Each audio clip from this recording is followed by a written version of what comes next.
Hello everyone, my self Vinay Singh. आज बच्चे हम लोग क्लास 12 का अमीन्स का वीडियो लेक्चर 4 डिस्कस करने जा रहे हैं। आज का लेक्चर काफ़ी बेहतरीन है क्योंकि मैं आपको इसमें दो टेस्ट बताऊंगा। कार्बोलेमिन रिएक्शन है एंड आपके पास हिंसबर्ग रीजेंट है। तो टेस्ट क्या है कि पेपर में 2 मार्क्स फिक्स रहता है। तो आज का लेक्चर काफ़ी इंटरेस्टिंग होने वाला है। कृपया आप वीडियो के साथ आप बने रहें। अगर आप इस पर नए हैं तो मेरे चैनल को प्लेलिस्ट में पहले जाकर के देखें, तब फिर क्या ना कि नए लेक्चर को आप स्टार्ट करें। So let's start sir chemical properties of amines. तो बेटा इसमें केमिकल प्रॉपर्टीज ऑफ अमीन्स में सबसे पहले हमारे पास आता है असाइलेशन आता है।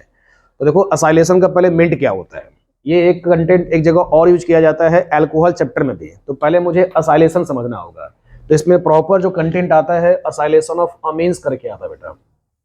ओके, तो ये आप प्रॉपर इसमें हेडिंग डालेंगे असाइलेशन ऑफ अमीन्स करके। तो देखो असाइलेशन जो टर्म लिया गया है ये एसिड के डेरिवेटिव्स होते हैं। अब हमारे पास देखो एसिड के डेरिवेटिव्स कुछ ऐसे होते हैं RCOOH। अगर ये OH को रिप्लेस कर दोगे, ये तो मेन कार्बोक्सिलिक होता है।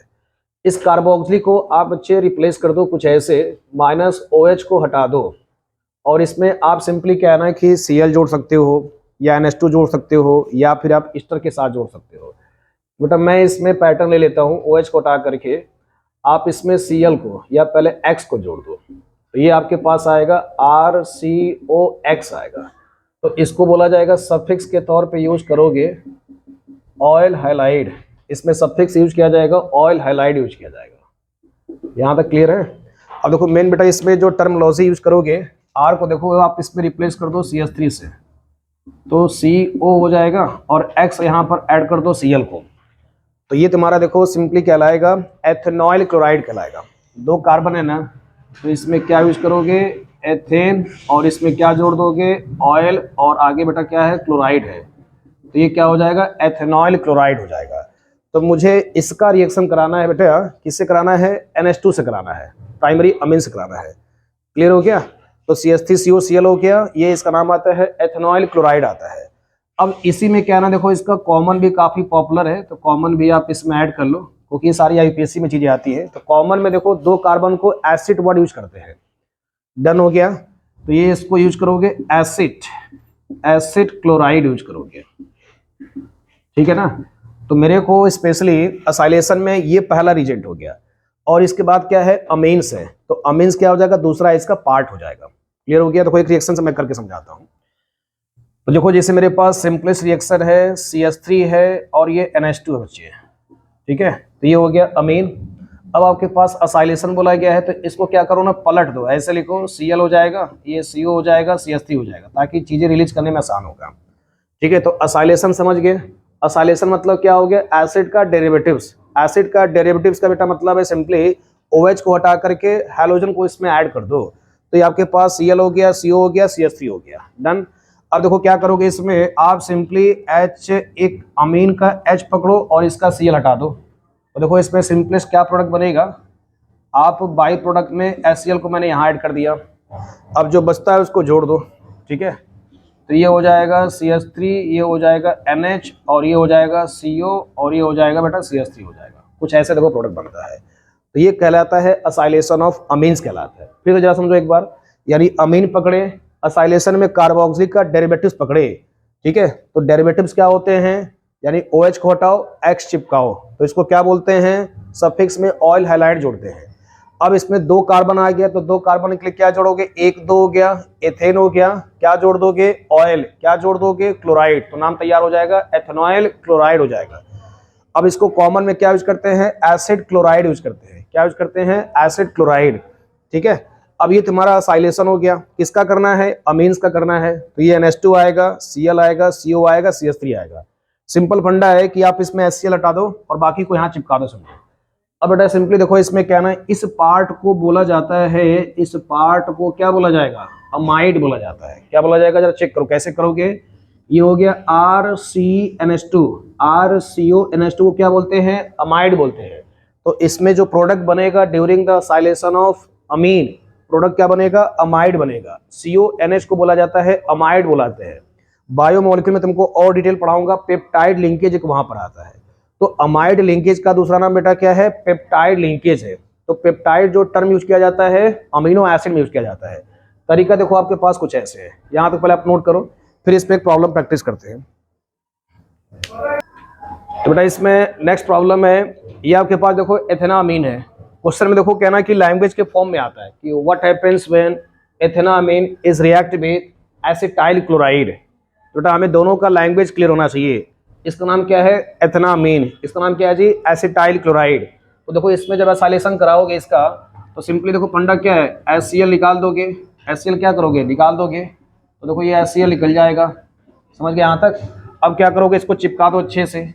तो बेटा ये हो जाएगा CH3 और ये हो जाएगा CH2 और ये हो जाएगा NH और ये हो जाएगा CO और ये हो जाएगा आपके पास CH3 हो जाएगा। देखो मेन हमें इसमें I am interested for this name, इसका हमें देखो नेम लिखना है। तो कैसे लिखोगे इसको? इससे पहले वाला जो एग्जांपल था थोड़ा उसको भी अच्छे से रिकैप कर लो। देखो पहले वाले एग्जांपल को फिर से एक बार रिकैप कर लेते हैं।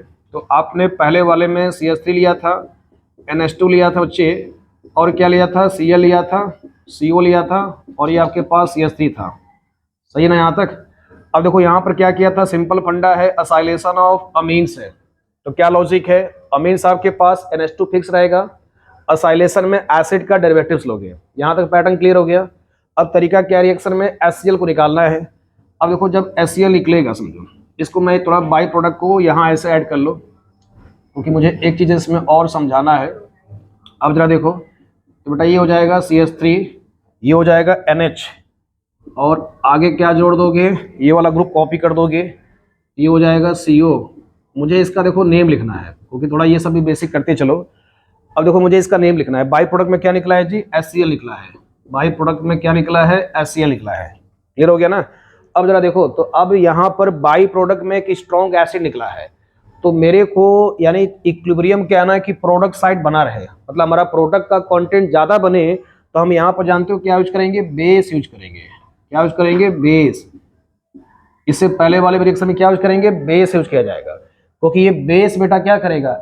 स्ट्रॉन्ग एसिड को न्यूट्रलाइज करेगा, न्यूट्रलाइज करेगा, ताकि हमारा प्रोडक्ट जो है ना अमाइड तक रुक जाए। समझिए मेरी बात को?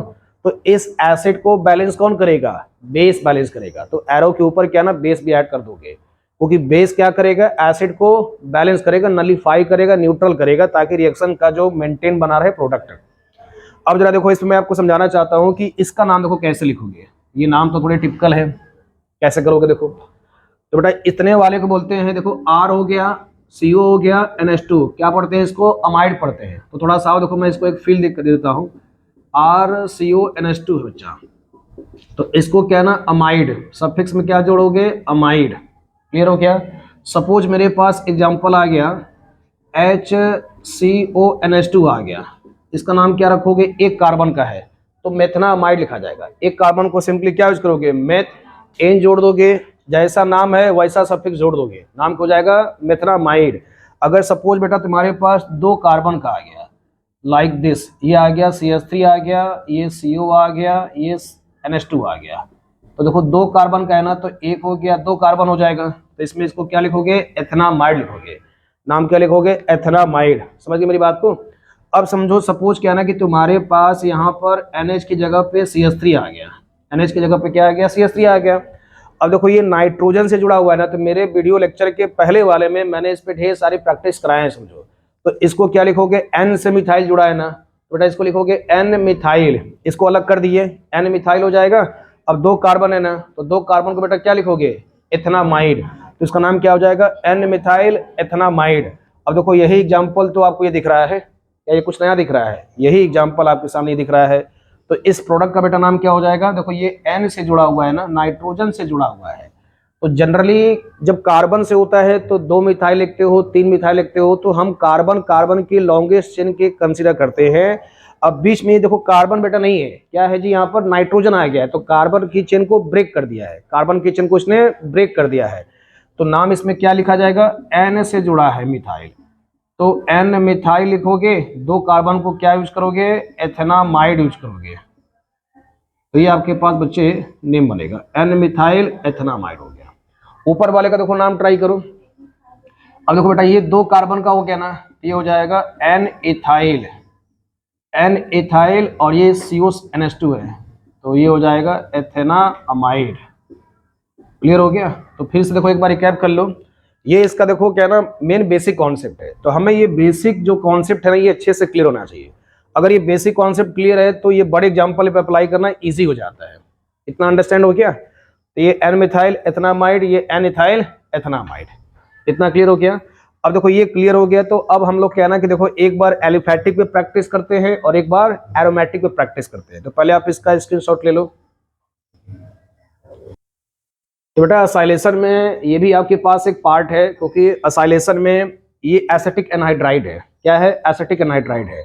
तो देखो इसी को इन शॉर्ट अगर बुक में लिखते हैं ना, पेपर में देखो पूछने का पैटर्न ऐसे होता है, CH3 हो जाएगा, NH2 हो जाएगा, और इसी को क्या ना देखो इतना ये फैला के नहीं देता है, पेपर में इसको ऐसे देगा। इसी को देखो क्या ना एनहाइड्राइड कहते हैं। सिंपल फंडा क्या ना कि देखो दो कार्बोक्सिलिक को जोड़ करके एक पानी इसमें निकाला गया है। तो देखो इसमें सिंपली पोर्शन क्या है ना, ये वाला जो पोर्शन है बच्चे, ये CH3CO है, ये वाला भी क्या ना CH3CO दिख रहा है, इसमें दिख रहा है ना। तो इसको ट्वाइस कर दिया और सेंटर पे O था, इसको ऐसे लिख दिया। तो मेन पेपर में आपको ऐसे आता है। अगर ऐसे आएगा तो मैक्सिमम बच्चे कर नहीं पाते हैं कि देखो ये सब रिएक्शन कैसे करें। ठीक है, तो आपको क्या है ना, इसी को देखो 2 बार लिखा गया है, तो देखो ये 2 बार ऐसे लिखा गया है। ऐसे सेट करो ताकि ऑक्सीजन कार्बन के स्ट्रक्चर फुलफिल हो जाए। इतना यहाँ तक क्लियर हो गया। अब देखो रिएक्शन कैसे करना है। तो इस वाले में क्या ना Cl तो निकलेगा नहीं। अब इस वाले देखो रिएक्शन को प्रोसीड कैसे करना है मेरे को। तो यहाँ पर जो ये H निकलेगा इसको क्या ना ऐसे थोड़ा फैला दो, ये H हो गया, ये आपके पास बेटा क्या हो गया, H हो गया। ये वाले पे देखो क्लीवेज करेगा, इसको यहाँ तक तोड़ोगे तो ये वाला जब H निकलेगा तो ये वाला जो H है समझो इस पर अटैक करेगा, ये माइनस हो जाएगा, पीछे क्या छोड़ेगा, प्लस छोड़ेगा। तो ये H कहाँ अटैक करेगा, ऑक्सीजन पे। H कहाँ अटैक करेगा बेटा, ऑक्सीजन पे। तो ये क्या हो जाएगा, OH हो जाएगा, एसिटिक एसिड निकल जाएगा। और ये वाला जो तुम्हारा सिंपली ये तुम्हारा इस पर माइनस आएगा, तो ये जाकर के इस वाले कार्बन पे बेटा अटैक करेगा। इतना क्लियर हो गया? तो देखो प्रोडक्ट तुम्हारा कैसे बनेगा। इसको देखो ये हो जाएगा CH3 और ये तुम्हारे पास NH, प्रोडक्ट तुम्हारा अमाइड ही बनेगा, लेकिन ये थोड़ा रीजेंट दूसरे तरीके से यूज किया गया था। और ये हो जाएगा COCH3। देखो ये वाला पोर्शन जो है CO मैंने NH के साथ जोड़ दिया है, तो ये हर बार की तरह अमाइड ही बना है, हर बार की तरह अमाइड ही है। और प्लस देखो इस बार एडिशनल निकलेगा, H के साथ O चिपकेगा, तो ये हो जाएगा HOCOCH3 हो जाएगा। तो ये एनहाइड्राइड के साथ असाइलेशन था। किसके साथ था? एनहाइड्राइड के साथ। दोनों का काम वही है प्रोडक्ट बनाने में। इस बार HCl की जगह पे एसिटिक एसिड आ गया है। क्लियर हो गया? अब बच्चे देखो इसमें रिंग के साथ प्रैक्टिस कर लो। अब देखो रिंग तुम्हारे पास एनालीन आ गया, वो भी आपके पास प्राइमरी अमीन है। तो बेटा देखो रिंग वाले को क्या है ना ऐसे लिटा के लिखो इसको, तो ये हो जाएगा NH2 है। समझ गए मेरी बात को? अब देखो इसमें स्पेशली इसको क्या ना इसको खोल दो, ओपन करोगे तो ये H आएगा, ये H आएगा, ऐसे मैंने लिखा है। अब देखो क्या करोगे, इसको भी फैला दो, तो ये हो जाएगा CH3, ये हो जाएगा CO, ये हो जाएगा C डबल बॉन्ड O, और बेटा ये हो जाएगा CH3 हो जाएगा। यहाँ तक क्लियर हो गया? अब बेटा देखो इसमें ये वाला H टूटेगा, H टूटेगा कहाँ अटैक करेगा, ऑक्सीजन पे, और ये वाला पोर्शन कहाँ अटैक करेगा, नाइट्रोजन पे। समझ पाए? अब देखो ये कुछ ऐसे जोड़ेगा, रिंग हो गया, फिर इसके बाद से ये NH, और ये हो जाएगा CO, और ये हो जाएगा CH3। ठीक है, देखो CO CH3 को मैंने N के साथ कॉपी कर दिया, CO पकड़ो और इसको NH के साथ कॉपी कर दो। बाई प्रोडक्ट में क्या निकला है, बाई प्रोडक्ट में HOCOCH3। तो बेटा इसका नाम है एसिटिक एसिड। अब देखो इस वाले का नाम गेस करो क्या हो सकता है। तो बेटा इसमें ये N फिनाइल हो जाएगा। गेस करो, जब मिथाइल था तो मिथाइल लिखते थे, अब N से जुड़ जाएगा तो क्या लिखोगे, N फिनाइल, और ये हो जाएगा एथनामाइड। बेटा नाम क्या हो जाएगा, N फिनाइल एथनामाइड। नोट करो यहाँ तक। तो ये आपके रिंग के साथ असाइलेशन हो गया। किसके साथ हो गया, रिंग के साथ भी कर लिए, एलिफैटिक के साथ कर लिए। अब इसके बाद बेटा सीखेंगे हम लोग यहाँ पर नेक्स्ट वैरायटी सीखेंगे। तो बेटा इसमें देखो नेक्स्ट बेहतरीन रिएक्शन है जिसका नाम है कार्बिल-एमीन रिएक्शन है। तो कार्बिल-एमीन रिएक्शन में कुछ पॉइंट आप ऐसे मेंशन कर सकते हो, टेस्ट फॉर अमीन्स। तो देखो हमारे सिलेबस में टोटल जो है अमीन चैप्टर में 2 टेस्ट बच्चे यूज करते हैं। एक का नाम है कार्बिल-एमीन रिएक्शन है और एक का नाम है हिंसबर्ग टेस्ट है बेटा। तो हिंसबर्ग क्या करता है, ये तीनों को अलग अलग इंडिविजुअली सेपरेट करता है। बट कार्बिल-एमीन का देखो इसमें स्पेशल पॉइंट ये है कि ओनली गिव, तो यहाँ ब्रैकेट में बेटा आप लिख सकते हो only give primary amine 1 degree amine respond, ठीक है ना, ओनली गिव 1 डिग्री अमीन, यानी ये टेस्ट कौन देता है, 1 डिग्री का सिर्फ अमीन देता है।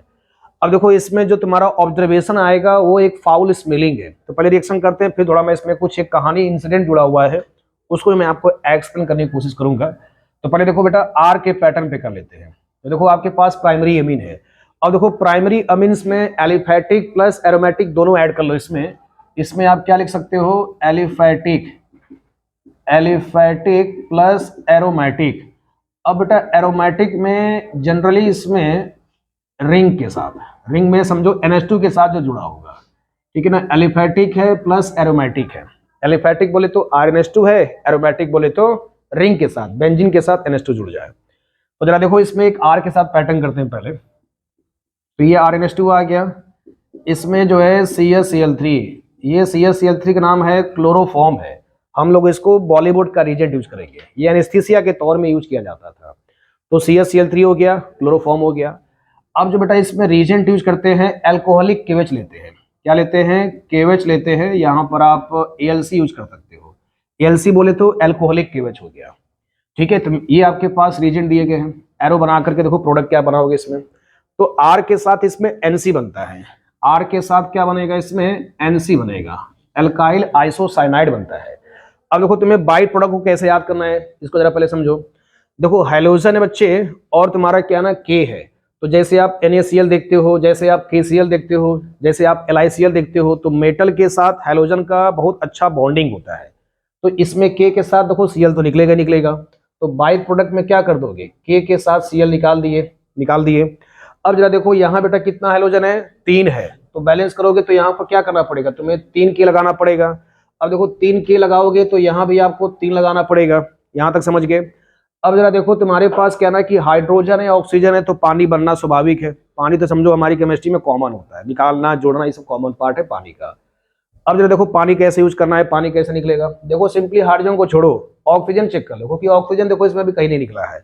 तो एक पानी में एक ऑक्सीजन होता है, एक पानी में कितना, एक ऑक्सीजन। तो यहाँ देखो कितना ऑक्सीजन है जी, 3 ऑक्सीजन है। तो कितना पानी निकलेगा बेटा, 3 पानी निकलेगा, समझो ये बन गया, समझो।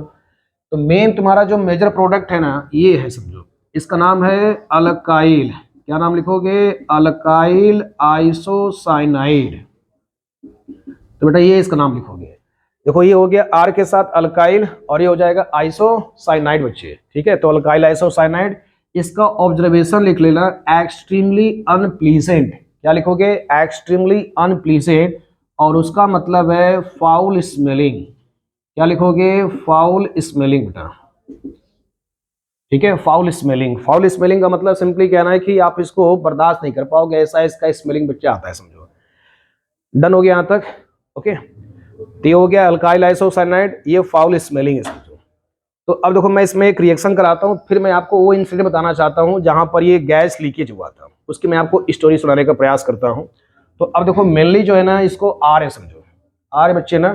तो अब क्या करोगे, इसको R को रिप्लेस कर दो CH3 से, ये हो जाएगा NH2।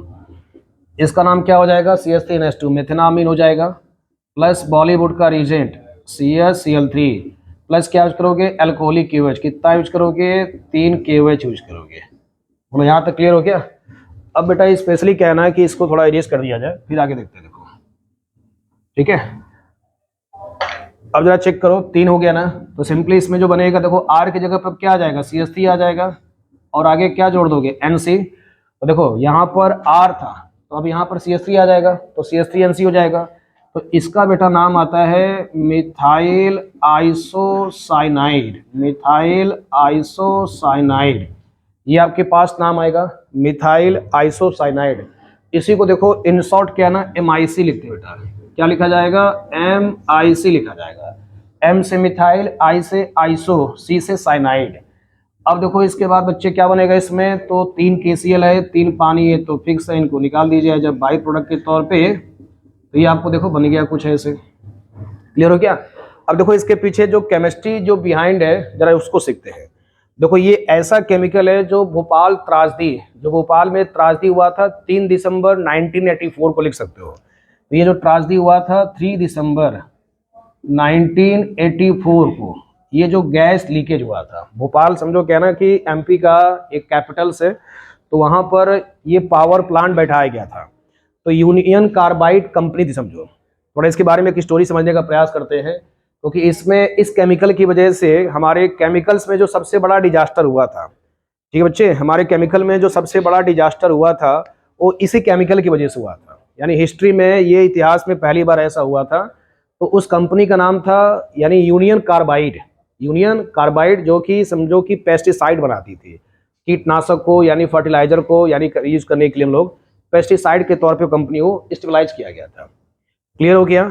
तो अब देखो ये केमिकल इतना ज़्यादा फाउल होता है, इतना ज़्यादा विषैला होता है, जहरीला होता है कि अगर इसके कांटेक्ट में आओगे 10 ग्राम या 90 ग्राम बताया जाता है कि अगर इसका मात्रा अगर मिल जाए तो पूरा समझो कि एक प्रांत को खत्म कर सकता है, एक डिस्ट्रिक्ट को क्या पूरी तरह से अपने लपेट में ले सकता है, पूरा सा धाराशायी कर सकता है। इतना ज़्यादा ये हजार्डियस होता है। जस्ट लाइक जैसे कि हिरोशिमा और नागासाकी पे जब यहाँ पर बम गिराया गया था 9 अगस्त को और 6 अगस्त को, तो उसमें रेडिएशन के माध्यम से लगभग 30 साल 20 साल तक क्या ना कि वहाँ पे जो चाइल्ड आते थे अपंग पाए गए समझो।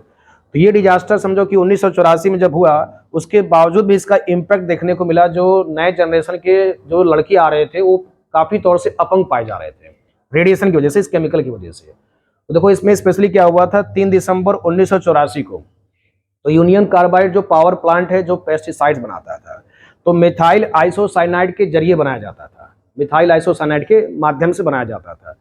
अब समझो कि मिथाइल आइसोसाइनाइड क्या है कि 3 दिसंबर के दिन कुछ यानी कि सावधानी ना होने की वजह से या कुछ इसमें और भी रीजन रहे यहाँ पर, तो हम उसको उतना डिटेल नहीं जाएंगे। बस मैं ये बताना चाहता हूँ कि ये लीकेज की वजह से, इस लीकेज की वजह से एक बड़ा डिजास्टर हुआ था भोपाल में समझो। तो उसका नाम दिया गया भोपाल त्रासदी दिया गया था इसी गैस की वजह से, जिस गैस का नाम है मिथाइल आइसोसाइनाइड। इसको शॉर्ट में लिखते हैं MIC, बेटा लिखते हैं, क्या लिखते हैं, MIC लिखा जाता है। क्लियर हो गया। अब ये जहरीला इसलिए होता है क्योंकि ये MIC यानी मिथाइल आइसोसाइनाइड ये वाटर की प्रेजेंस में और एयर की प्रेजेंस में क्या ना कि बड़ा हार्ड हजार्डियस गैस बनाता है, जहरीला गैस बनाता है समझो, विषैला गैस उसको कहते हैं। यानी जैसे ही ऑक्सीजन के कांटेक्ट में आएगा या पानी की प्रेजेंस में आएगा तो तेजी से क्या ना विषैली गैस प्रोड्यूस करता है।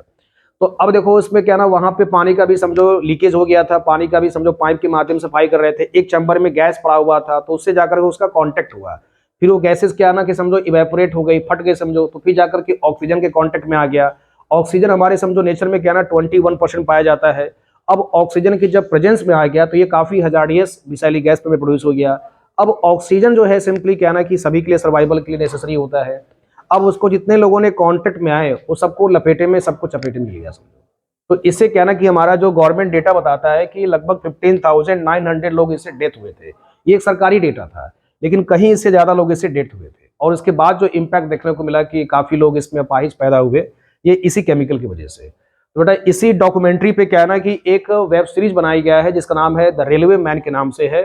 तो इसमें अभी लेटेस्ट ये समझो कि चीजें रिलीज किया गया है, तो उसमें ये पूरा इसी केमिकल के बारे में बताया गया है। पूरा ये कंटेंट 4 घंटे का है। आप इसको डिटेल नॉलेज के लिए आप इस MIC के बारे में और अच्छे से उस वेब सीरीज को देख सकते हैं। ओके, तो इसमें अभी लेटेस्ट ये वेब सीरीज आई है, हमने भी उसको देखा हुआ है, आप भी इसको विजिट करके देख सकते हैं। काफी अच्छा उसमें कंटेंट दिखाया गया है, वो काफी एक सस्पेंस थ्रिल मूवी दिखाई गई है। तो ये है समझो कि मिथाइल आइसोसाइनाइड के बारे में है। तो केमिस्ट्री से समझो जो केमिकल्स होते हैं, ना ही दोस्ती अच्छी है और ना ही इससे दुश्मनी अच्छी बच्ची है।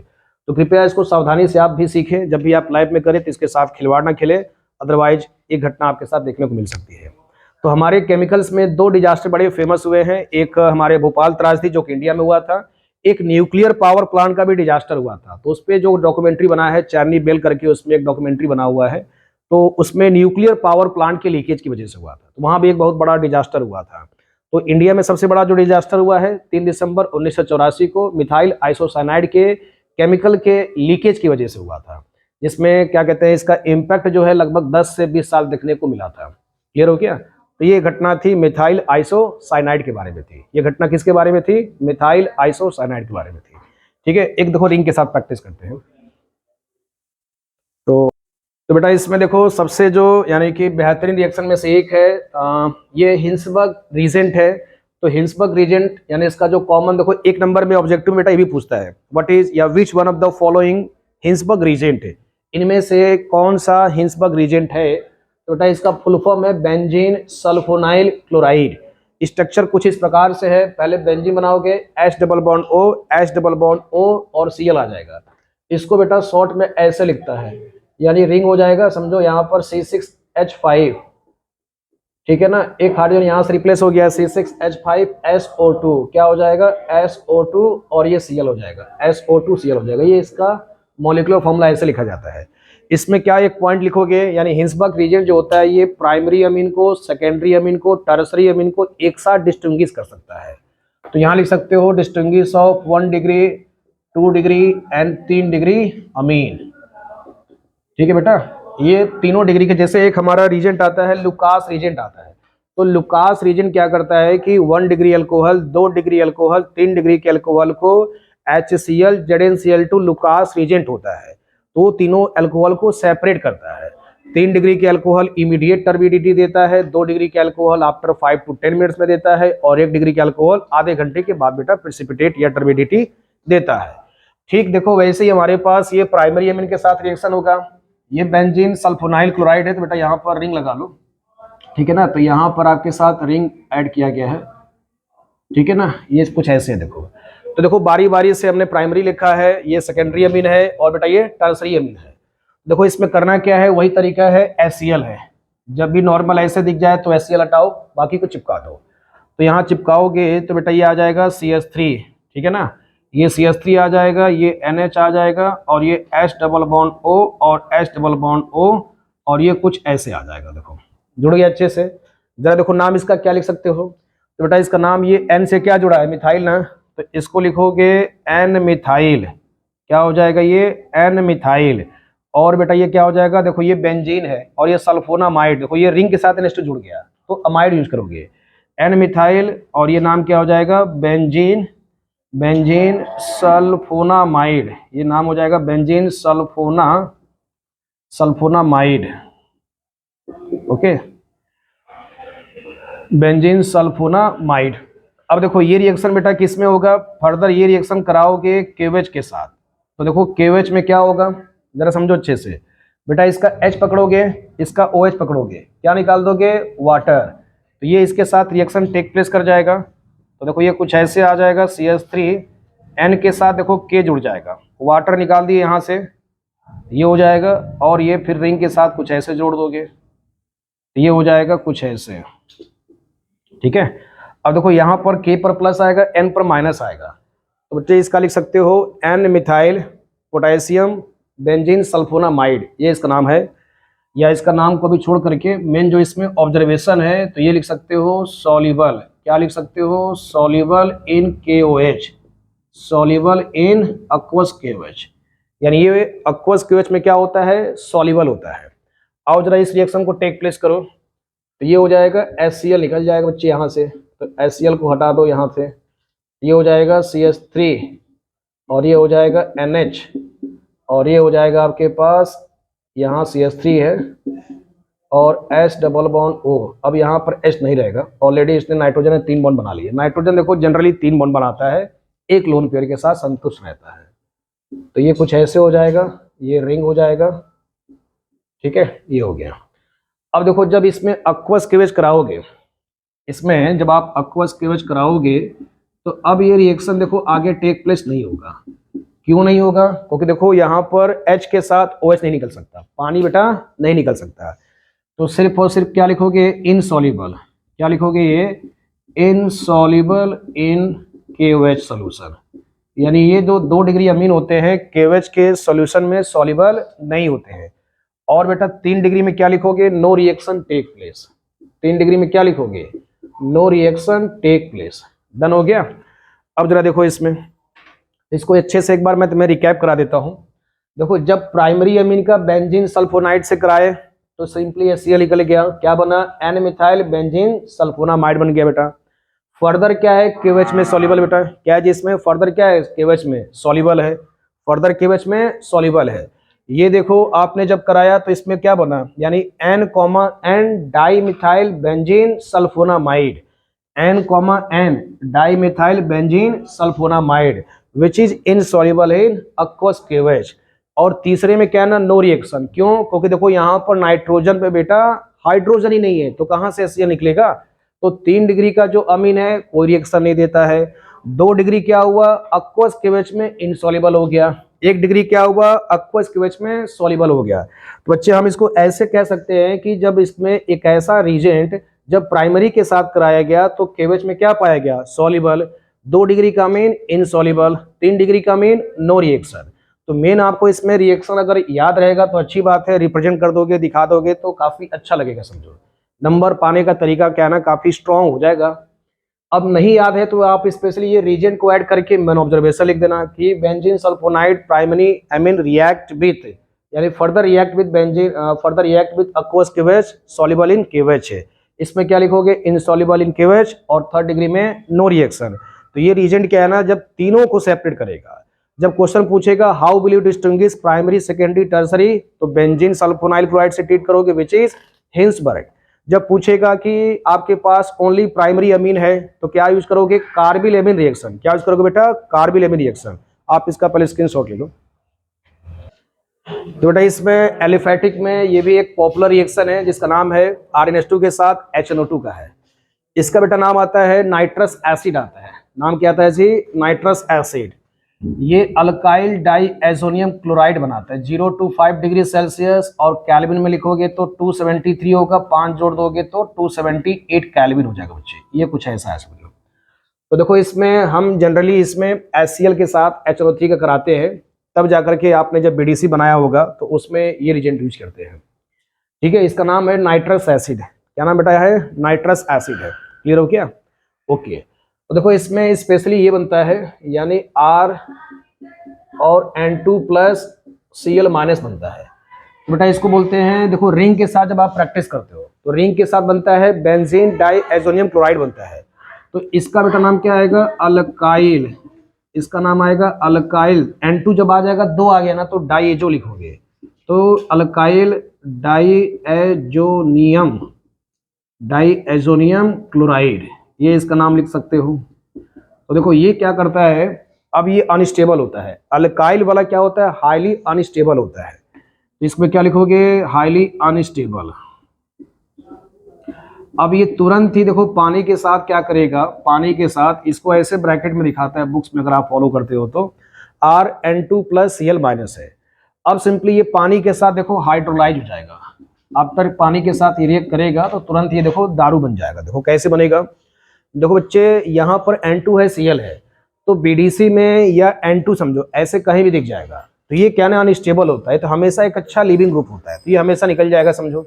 तो देखो इसमें क्या बन जाएगा, अल्कोहल बन जाएगा, ROH बन जाएगा, N2 निकल जाएगा गैस बन करके, और क्या निकल जाएगा, HCl। जरा चेक करो कैसे निकला। देखो इसमें पानी को तोड़ दो, पानी में क्या है जी, H प्लस है और ये OH माइनस है। देखो ये पानी से H क्या उठाएगा, Cl उठा लेगा ना। N2 मैंने क्या बोला, हमेशा निकल जाता है, इसको याद कर लो। N2 एक अच्छा लिविंग ग्रुप होता है, तो N2 निकल गया, H के साथ Cl लेके भाग गया समझो। फिर क्या है ना, समझो यहाँ पर OH चिपक गया बच्चे, तो क्या हो गया, अल्कोहल बन जाता है। तो डायरेक्ट देखो क्या ना, इतना अगर तुम्हें याद नहीं है तो देखो इसका शॉर्ट ट्रिक कैसे है। तो सपोज क्या ना कि मैं तुम्हें और इसका प्रैक्टिस करा देता हूँ। CH3 आ गया, NH2 आ गया, HNO2 दिया गया। ये बेटा रिएक्शन जो है ना कन्वर्जन के पॉइंट ऑफ व्यू से काफी इंपॉर्टेंट होता है, यानी this reaction is very useful for conversion. Conversion के पॉइंट ऑफ व्यू से रिएक्शन काफी बेटा इंपॉर्टेंट होता है। मेरी बात समझ पाए। अब जरा देखो, विदाउट BDC नहीं, अल्काइल डाइएजोनियम क्लोराइड बनाए इसको कैसे अल्कोहल बना सकते हो। देखो शॉर्ट ट्रिक में यहाँ पे ये आपको 0 से 5 डिग्री सेल्सियस दिया जाएगा। तो देखो N के साथ क्या निकाले, N2 निकाले। पहले देखो बाई प्रोडक्ट निकाल दो, क्या निकाले जी, N2 निकल गया गैस बन करके, ये गैस का सिंबल होता है प्लस। देखो यहाँ इसका N निकला, यहाँ इसका N निकला, N2 निकल गया ना। अब जरा देखो यहाँ पर 2 हाइड्रोजन है, 1 ऑक्सीजन है, तो क्या हो जाएगा जी, एक पानी निकाल दोगे, तो बेटा यहाँ पर क्या निकल गया, एक पानी निकल गया। अब जरा देखो यहाँ का H बचा है, अब यहाँ का एक O बचा है, OH बचा है ना, यहाँ क्या बचा है, CH3। तो क्या चिपका दोगे, CH3 के साथ OH। तो आप ये सब आंचा पांचा की बजाय क्या ना, ये सब भी आप बेटा इसमें ऐड कर सकते हो। ये सब चीजें क्या ना, मेन आपको ये भी मैकेनिज्म से समझ सकते हो। क्लियर हो गया। तो ये आपके पास तरीका है। जब रिंग बनाते हो, देखो रिंग वाला थोड़ा प्रैक्टिस करा देता हूँ। तो रिंग वाले में बेटा स्पेशली जैसे एनालिन लेते हो, क्या लेते हो, एनालिन, ठीक है ना। तो उसमें HCl के साथ HNO3 देगा समझो यहाँ पर, या सिंपली HNO2 ले लो, इसी को क्या ले लो, HNO2 ले लोगे, ठीक है, 0 से 5 डिग्री सेल्सियस से। तो इस वाले में क्या बनेगा, N2 प्लस, और ये बेटा क्या हो जाएगा, Cl माइनस। इसी को शॉर्ट में क्या लिखता हूँ, BDC। क्या लिखा जाएगा जी, BDC, बेंजीन डाइएजोनियम क्लोराइड का नाम क्या है, बेंजीन डाइएजोनियम क्लोराइड। और जब एनालीन से यहाँ तक जाते हो तो इस प्रोसेस का बेटा नाम है डाइएजोटाइजेशन। कभी कभी एक नंबर में ये पूछ लेता है बोर्ड में, डिफाइन डाइएजोटाइजेशन। तो डाइएजोटाइजेशन सिंपली क्या है कि एनालीन से बीडीसी जाने के तरीके को, प्रोसेस को कहते हैं डाइएजोटाइजेशन। क्लियर हो गया, बेंजीन से एनालीन से, this is part is aniline, aniline से कहाँ गए, बीडीसी। इस रिएक्शन का नाम दिया गया है डाइएजोटाइजेशन। तो एक नंबर में पूछ लेता है what is meant by diazotisation.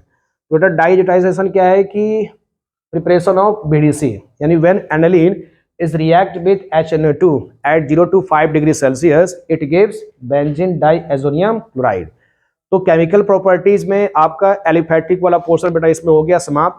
अब हम लोग सीखेंगे इसमें रिंग के साथ सीखेंगे, एरोमेटिक का इसमें ESR बच गया है। ओके, तो आप इतना इसमें प्रैक्टिस कर लेंगे, फिर इसके बाद हम लोग अपने लेक्चर में देखेंगे आगे ESR की प्रैक्टिस करेंगे बेटा। ओके बेटा, इसमें बीडीसी वाले में स्पेशली HNO2 की जगह पे कभी कभी रीजेंट आपको क्या ना HCl प्लस NaNO2 देता है।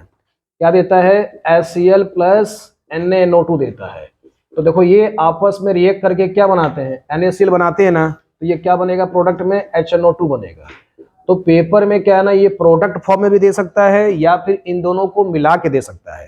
तो वही रिएक्शन है, बीडीसी ही बनेगा, रिंग के साथ है तो बीडीसी बनेगा, और समझो क्या कहते हैं एलिफैटिक के साथ है तो अल्काइल डाइएजोनियम बनता है, जो कि हाईली अनस्टेबल होता है, पानी से रिएक्ट करके दारू बना लेता है। अब जरा समझो अच्छे से इसमें ये क्यों स्टेबल हुआ, तो बेटा इसमें रिंग आ गया। तो रिंग में क्या दिखता है जी, रेजोनेंस चलता है। रिंग में क्या चलता है, रेजोनेंस। तो ये जो तुम्हारा प्लस चार्ज है बेटा, डबल सिंगल प्लस आ गया कॉन्जुगेशन में। कहाँ आ गया, कॉन्जुगेशन में। इस वजह से ये कहना कि स्टेबल होता है। अब स्टेबल का मतलब ये भी नहीं है कि आपको लगभग 2-4 साल तक ये पड़ा रहेगा। स्टेबल का मतलब है कि जैसे ये बने वैसे ही इसको क्या करो ना, रिएक्शन कराना पड़ता है, अदरवाइज ये भी क्या ना डिकम्पोज हो जाता है। ये स्टेबल का मतलब स्लाइटली मोमेंट के लिए स्टेबल होते हैं, और ये तो इंस्टेंट क्या ना पानी से रिएक्ट करके दारू बना लेता है। मेरी बात समझ पाए। तो ये रिंग वाला क्या ना हाईली स्टेबल होता है as compared to alkyl diazonium chloride से, क्योंकि इसमें रिंग आ जाता है।